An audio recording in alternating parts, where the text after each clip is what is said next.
Olá, povo de Deus, sábado da 28ª semana do Tempo Comum, 17 de outubro de 2020. Santo Inácio de Antioquia, bispo e mártir. Nossa reflexão de hoje é a partir de Efésios 1, 15 a 23 e de Lucas 12, 8, 12. O trecho da carta aos Efésios hoje apresenta uma constatação feliz sobre como a comunidade está aderindo ao segmento de Jesus e como isso tem resultado numa fraternidade perfeita entre eles. Fé em Jesus e consequente amor para com todos os cristãos.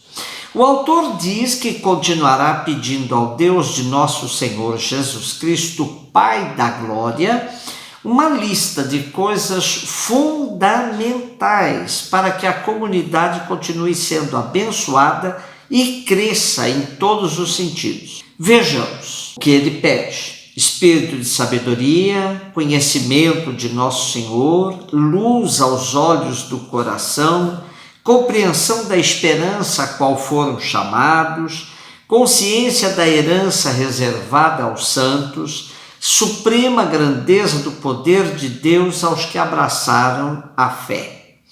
Tudo isso sedimentado no poder extraordinário que Deus manifestou na pessoa de Cristo, ressuscitando-o dos mortos e fazendo-o sentar à sua direita no céu, acima de todo principado, potestade, virtude, dominação e de todo nome que possa haver neste mundo como no futuro. Um segundo ponto importante do trecho de hoje é que esse Cristo, ao qual o Pai sujeitou todas as coisas, foi constituído cabeça da igreja, que é o seu corpo, a plenitude daquele que possui a plenitude universal.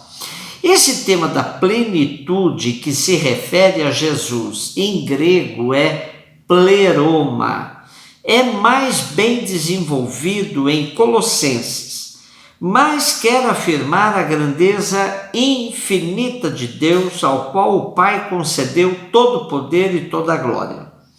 Importante percebermos que esses atributos de Jesus não podem ofuscar a sua humanidade, pois, como disse Paulo aos Filipenses, sendo ele de condição divina, não abusou desta condição, mas se despojou totalmente, se fazendo um de nós e se colocando como servidor de todos. O equilíbrio entre o Cristo da glória e o Jesus histórico é fundamental para uma fé sadia e equilibrada. Hoje, com os movimentos espiritualistas, há um perigo de transformarmos Jesus em um OVNI, ou seja, um objeto voador não identificado, totalmente desossado, sem espinha dorsal. O Salmo 8 apresenta esse equilíbrio, pois pergunta ao Pai sobre a maravilha realizada em Jesus na sua humanidade. Senhor, que é o homem para assim vos lembrardes e o tratardes com tanto carinho? Pouco abaixo de Deus o fizestes, coroando de glória e esplendor. Vós lhe destes poder sobre tudo, vossas obras aos pés lhe pusestes. Então, se o Salmo ressalta tão bem essa humanidade, em Jesus essa humanidade é plena, humano, assim como Jesus, só Deus. Lucas 12, de 8 a 12. O capítulo 12 de Lucas começa dizendo que uma multidão se aglomerou próxima de Jesus, mas que ele começou a falar primeiro para os seus discípulos. Como os guias judaicos negassem a natureza divina de Jesus, não o aceitassem como Filho de Deus, que devia vir ao mundo para a nossa salvação, Jesus alertava aos seus discípulos que quem o recusasse na terra seria também recusado por Deus. Frase sempre enigmática de Jesus é o seguinte: todo aquele que tiver falado contra o Filho do Homem obterá perdão, mas aquele que tiver blasfemado contra o Espírito Santo não alcançará perdão. Tomemos de Paulo os dons do Espírito Santo e percebamos que nesses dons está o selo do Espírito, sua missão entre nós. Fechar-se a esses dons é uma forma de negar-se à ação do Espírito em cada pessoa, em cada situação que a vida nos apresenta. Quem se abre ao Espírito dá os seguintes frutos: amor, alegria, paz, paciência, amabilidade, bondade, lealdade, mansidão, domínio próprio. Ora, fechar-se a esses dons é negar que o Espírito Santo produza essas virtudes na nossa vida diária. Também temos que o Espírito é aquele que nos conduz a toda a verdade, que nos esclarece sobre Jesus e sua prática. Portanto, a resistência permanente à ação do Espírito Santo em nossa vida é, sem dúvida, uma opção por outros caminhos que nos distanciam do seguimento de Jesus. Por tudo isso, se diz que a blasfêmia contra o Espírito Santo é a oposição consciente, obstinada e maliciosa à revelação divina. Ela se torna imperdoável porque elimina qualquer possibilidade de arrependimento. Um exemplo que nos ajuda a compreender melhor tudo isso vem da vida e testemunho do apóstolo Paulo. Ele viveu negando-se a abrir seu coração ao Espírito enquanto perseguia os cristãos. Se tivesse persistido obstinadamente nesse procedimento, mesmo depois de ter feito a experiência do ressuscitado em sua vida, teria se tornado culpado contra o Espírito Santo.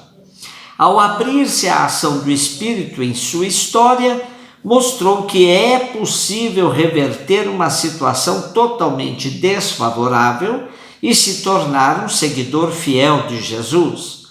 E para quem vive segundo o Espírito, diz Jesus aos seus discípulos: quando vos levarem às sinagogas perante os magistrados e autoridades, não vos preocupeis com o que haveis de falar em vossa defesa, porque o Espírito Santo vos inspirará naquela hora o que deveis dizer. Celebramos hoje Santo Inácio de Antioquia, que foi bispo e mártir da Igreja. Reconhecido como bispo de Antioquia da Síria entre 68 e 100 ou um pouquinho mais. É importante sabermos que ser bispo neste tempo praticamente nada tem a ver com o que conhecemos hoje, pois era outra a estrutura da Igreja. Naquele tempo se dizia um bispo para cada cidade, independentemente do tamanho e da importância da cidade. Também aos bispos cabia a presidência da Eucaristia, a celebração dos batizados e a pregação oficial em nome da Igreja. Por isso, Santo Inácio ressalta em seus escritos a fundamental importância da unidade da Igreja em torno aos bispos. Atribui-se a ele também o uso pela primeira vez da expressão Igreja Católica e do destaque a Roma como a Igreja Mãe, pois na sua carta aos Romanos ele afirma: Roma preside a Igreja na caridade. E na sua carta aos Magnésios ele explicita sua teologia trinitária, que fundamenta o núcleo organizativo da Igreja. Bispo, presbíteros e diáconos, procurai manter-vos firmes nos ensinamentos do Senhor e dos apóstolos, para que prospere tudo o que fizerdes na carne e no Espírito, na fé e no amor, no Filho, no Pai e no Espírito, no princípio e no fim, unidos ao vosso digníssimo Bispo e à preciosa coroa espiritual formada pelos vossos presbíteros e diáconos segundo Deus.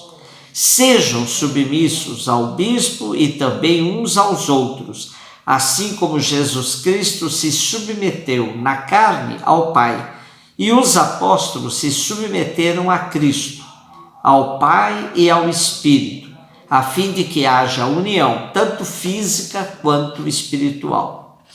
E na sua carta à comunidade de Roma, como ele sabia que esta comunidade tinha pessoas influentes na corte imperial, pediu insistentemente que não intercedessem em favor dele a fim de privá-lo do martírio. Disse ele: eu suplico a vocês, não mostrem comigo uma caridade inoportuna. Permitam-me ser pasto das feras, pelas quais me será possível alcançar a Deus. Antes, excitem os leões para que se convertam em meu sepulcro. Assim serei um verdadeiro discípulo de Cristo. Sou trigo de Deus.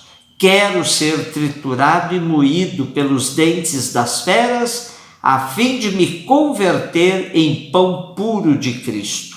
Um beijo no seu coração.